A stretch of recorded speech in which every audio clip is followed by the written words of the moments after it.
Hello friend. आज की video में हम बात करने वाले हैं कोर्स हीरो के बारे में। कोर्स हीरो बेसिकली एक प्लेटफॉर्म है जहाँ पर आप नंबर ऑफ स्टूडेंट्स की क्वेरी को सॉल्व कर सकते हैं ऑल ओवर वर्ल्ड से, या वर्ल्ड में से जो भी स्टूडेंट्स अपने क्वेश्चन में डाउट होते हैं वो यहाँ पे अराइज करते हैं और आपको एज अ ट्यूटर उनके डाउट को सॉल्व करना होता है। तो आज की जो वीडियो है वो बेसिकली जो लोग कोर्स हीरो पर रजिस्ट्रेशन कर चुके हैं और जो लोग काम कर रहे हैं उनके लिए है बेसिकली। तो चलो स्टार्ट करते हैं आज का वीडियो। तो सबसे पहले आपको क्या करना है, अगर आप इसमें कोर्स हीरो पर रजिस्ट्रेशन कर चुके हैं, जो लोग कर रहे हैं उनको तो मालूम ही है। तो रजिस्ट्रेशन करने तो सबसे पहले आपको कोर्स हीरो को लॉगिन करना है। तो लॉगिन करेंगे इसको हम। अ, मैं अपनी मेल आईडी से लॉगिन किया हूँ उसको, तो अपनी मेल आईडी को लॉगिन करके डाल रहा हूँ। जैसे ही आप इसको सबसे पहले लॉगिन करते हो तो आपके पास एक इस तरीके की विंडो खुल के आती है। तो इसमें बेसिकली क्या होता है ना, आपको select the category for answering question. तो आपको सिलेक्ट करना पड़ता है इसमें कैटेगरी, जिस जिस जो भी आपने इसको सिलेक्शन करके आप उनके आंसर देना चाहते हैं। बेसिकली ये जो सब्जेक्ट है, जब आप रजिस्ट्रेशन करते हैं ना, आपका लास्ट प्रोसेस में कोर्स हीरो आपसे पूछता है कि आपको किस किस एरिया के अंदर आपको क्वेश्चन आंसर आप दे सकते हो।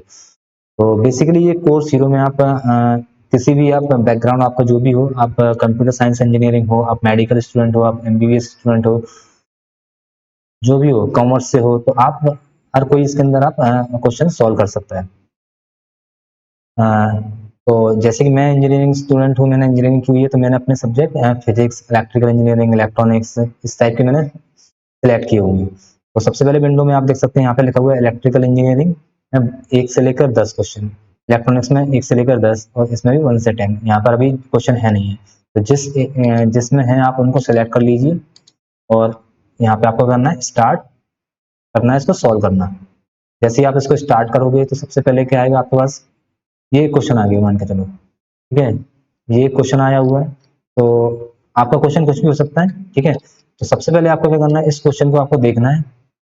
देखने के बाद अगर आपको लगता है कि आप इस क्वेश्चन को सॉल्व कर सकते हैं, तो आपको सबसे पहले क्या करना है, यहाँ पर जो एक्सेप्ट का बटन है उसको, इस क्वेश्चन को आपको एक्सेप्ट कर लेना है। ठीक है, क्योंकि ऐसा करना बहुत जरूरी है। अगर आपको क्वेश्चन आता है और आप इसको पढ़ रहे हो और आप उसको एक्सेप्ट नहीं करते हो, तो बेसिकली ये क्वेश्चन क्या होगा, ट्रांसफर हो जाएगा अनदर ट्यूटर के पास। क्योंकि इसके अंदर क्या होता है, जो पहले इसको सॉल्व करता है उसी को ये क्वेश्चन मिलता है। इसलिए एक्सेप्ट करना बहुत जरूरी है। इसके बाद आप आराम से एक्सेप्ट करने के बाद आप आराम से अपना क्वेश्चन पढ़ो और उसको सॉल्व करो। तो आपके जो क्वेश्चन होगा उस पर कैटेगरी लिखी होगी वो कितने डॉलर का है। तो यहाँ पे अपन देख सकते हैं क्वेश्चन $3 का है। ठीक है, तो अगर आपने इस क्वेश्चन को एक्सेप्ट कर लिया है और आप इस क्वेश्चन को सॉल्व कर रहे हैं, तो आप देखोगे अगर आप इस क्वेश्चन का कोई न्यूमेरिकल पार्ट है या आपको जरूरत है कि आपको उसको एक्सप्लेन करना है पेपर पे, तो आपको क्या करना है, एक पेपर लेना है, उस पेपर पे अपना सॉल्यूशन देना है। न्यूमेरिकल प्रॉब्लम या जो भी चीज़ है उसको सॉल्यूशन करके एक अच्छे से मोबाइल से या जिससे भी आपको उसका फोटो लेना है, उसका फोटो लेकर एक्सप्लेनेशन वाले पार्ट में एक है इंसर्ट इमेज, यहाँ पे उसकी इमेज को इंसर्ट कर देना है। 1 2 3 4 जितनी भी इमेज आपको चाहिए उसकी सबको कर दो यहाँ पर। और आंसर एक्सप्लेनेशन में आपने जो आंसर का सॉल्यूशन आप देना चाह रहे हो वो आपने किस मेथड से किया हुआ है, या जो भी चीजें आपने उसके अंदर यूज की है उसको आप यहाँ पर आंसर में लिख दीजिए। ठीक है, या फिर आपका कोई सिमुलेशन पार्ट है, उसका कोड है, तो आप कोड यहाँ पर उसका टाइप कर सकते हैं। ठीक है, ये तो बात हो गई अगर आप इस क्वेश्चन को एक्सेप्ट करते हो। ठीक है, एक्सेप्ट करते हैं। अगर मान के चलो आपको ये क्वेश्चन नहीं आ रहा या जो भी चीज़ है, तो आप इसको क्या करोगे, स्किप करोगे। स्किप तरीके से स्किप करोगे तो आपके पास ये ऑप्शन आते हैं। ये ऑप्शन आएंगे तो आपको देखना है कि इस ऑप्शन में से किस में ये क्वेश्चन सेटिस्फाई कर रहा है। मान के चलो कोई क्वेश्चन है उसमें कोई ग्राफ है, उस ग्राफ का डाटा ही मिसिंग है, तो आप क्या करोगे, मिसिंग द डाटा कर दोगे, या फिर ये आपके नॉलेज से बाहर है तो उसको आउट ऑफ द नॉलेज कर दोगे। ठीक है, तो मैं अभी इसमें मान के चलो out of the knowledge select कर रहा हूँ। या मान के चलो ये क्वेश्चन किसी और लैंग्वेज में, स्पेनिश में या किसी में लिखा हुआ, तो आप अदर रीजन डाल के नॉट इन इंग्लिश करके डाल सकते हो। ठीक है, जैसे ही आप इसको स्किप करोगे तो आपके पास 2 ऑप्शन आएंगे, एक चेंज कैटेगरी, एक नेक्स्ट क्वेश्चन। अगर आप नेक्स्ट क्वेश्चन के पास जाना चाहते हो तो उसको नेक्स्ट क्वेश्चन करो, आपके पास नेक्स्ट क्वेश्चन आ जाएगा। सेम प्रोसीजर आपको देखना है। और आपको क्वेश्चन आता है तो उसको एक्सेप्ट करो और सोल्यूशन दो। चेंज कैटेगरी में बेसिकली क्या होगा, जैसे आप चेंज कैटेगरी में आओगे तो आपके पास फिर से ये विंडो पे आ जाएगा। ठीक है, अब बेसिकली क्या हुआ, मान के चलो आपने इस क्वेश्चन का आंसर दे दिया। ठीक है, $3 के क्वेश्चन का, तो आपको क्या करना है, माय वर्क में देखना है, माय वर्क में वो क्वेश्चन की डिटेल आ जाएगी, यहाँ पर रेटिंग आ जाएगी उसकी। रेटिंग अभी तो नो रेटिंग लिखा है स्टार्टिंग में, यहाँ पर एक टाइम लिखा होगा, अभी तो नहीं लिखा।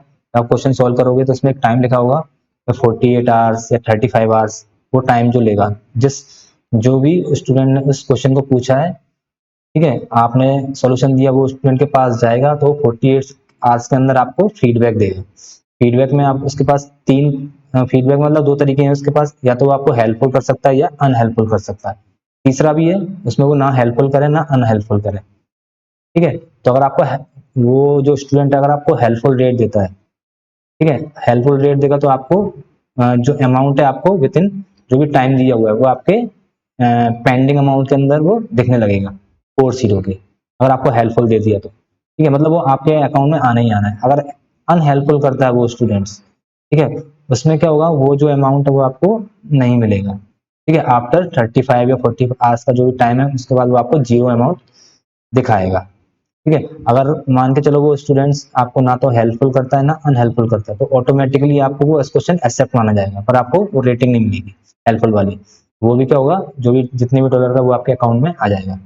सबसे पहले क्या होता है, जैसे ही आपका एक्सेप्ट होता है क्वेश्चन, तो क्या होता है आपका वो जो अमाउंट है वो आपको पेंडिंग अमाउंट में दिखाता है, ठीक है। जैसे मेरा पेंडिंग अमाउंट में दिखा रहा है, तो पेंडिंग अमाउंट के बाद वो आपके अवेलेबल बैलेंस में आफ्टर 15 डेज के बाद आता है। कोर्स जीरो इसको पूरा प्रोसेस करता है 14-15 दिन तक, उसको वो आपके अवेलेबल बैलेंस में आ जाता है 14-15 दिन में।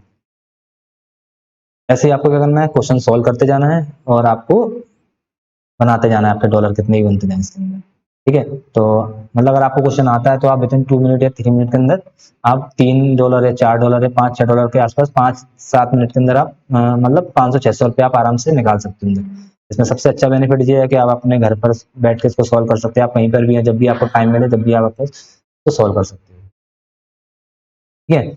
अब बात करते हैं अपन इसका विड्रॉ कैसे करें, ठीक है। अगर आपके अकाउंट अवेलेबल अकाउंट में आ जाते हैं, सबसे पहले इसमें ये होता है कि आप कोर्स जीरो में मिनिमम $20 होना चाहिए विड्रॉ कराने के लिए, ठीक है। तो आप जैसे आप अभी मेरा ऑप्शन कुछ नहीं दिखा रहा है यहाँ पर, तो यहाँ पे एक विड्रॉ का ऑप्शन आएगा, आप यहाँ से विड्रॉ कर सकते हैं $20, और मैक्सिमम आप $250 $250 कर सकते हैं। इसमें आप एक ही विड्रॉ करा सकते हैं एक दिन के अंदर, ठीक है। तो आप अभी देख सकते हो मेरा जो टोटल लाइफ टाइम अर्निंग है वो $256 है। मैं अभी 2-2.5 महीने से इसमें काम कर रहा हूँ, तो इसके आसपास मैंने 20-25 हज़ार रुपए के आसपास में मेरा आ गया है इसके अंदर कोर्स में।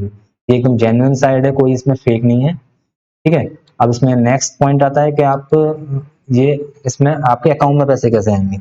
इसके लिए आपको क्या करना पड़ेगा, आपको एक पेपल अकाउंट क्रिएट करना पड़ेगा, ठीक है। पेपल अकाउंट बनाने के बाद आप अपनी अकाउंट डिटेल इसके अंदर डालो, जो भी अकाउंट आपसे पेपल से लिंक करोगे, ठीक है। उसके बाद जो आपके पेपल अकाउंट की आईडी है वो आप अकाउंट सेटिंग में जाके नीचे ऑप्शन होगा एक, अकाउंट सेटिंग में जाने के बाद आपके पास ये जो ऑप्शन है यहाँ पर ऐड पेपल अकाउंट होगा यहाँ पर, ठीक है। तो आप उसको ऐड कर देना है यहाँ पर। ऐड करने के बाद आप जब जैसे आप विड्रॉ कराओगे तो आपके पेपल अकाउंट के अंदर वो पैसे आ जाएंगे। मैं थोड़ा सा बताना चाहूंगा इसमें पैसे का ट्रांसफर कैसे होता है। जैसे ही आप विड्रॉ कराते हैं तो आपने जो पेपल अकाउंट डाला है वो आपके पेपल अकाउंट के अंदर ट्रांसफर होगा अमाउंट, ठीक है। पहले पेपल के अंदर क्या होता था, आप ट्रांसफर करते जाओ, आपको मान के चलो आपके पेपल अकाउंट के अंदर $200 हो गए। अगर आप चाहते हो कि उसमें से मेरे को $120 ट्रांसफर करना है, तो आप मैनुअली उसके अंदर 120 डाल कर ट्रांसफर कर सकते थे। लेकिन अब क्या होता है, बेसिकली आपने यहाँ से $51 निकाला, $51 क्या होगा ऑटोमेटिकली आपके पेपल अकाउंट में जाएगा $51, और ऑटोमेटिकली क्या करेगा वो $51 को ऑटोमेटिकली आपने जो अमाउंट नंबर डाला है उसके अंदर वो आपके अमाउंट के अंदर आपको वो भेज देगा, ठीक है। तो आपको एक पेपल अकाउंट क्रिएट करना बहुत जरूरी है इसके अंदर। पेपल बिजनेस अकाउंट बनाना है अंदर, जैसे मेरा बना हुआ है, ठीक है। इसको लॉग इन कर लेना है।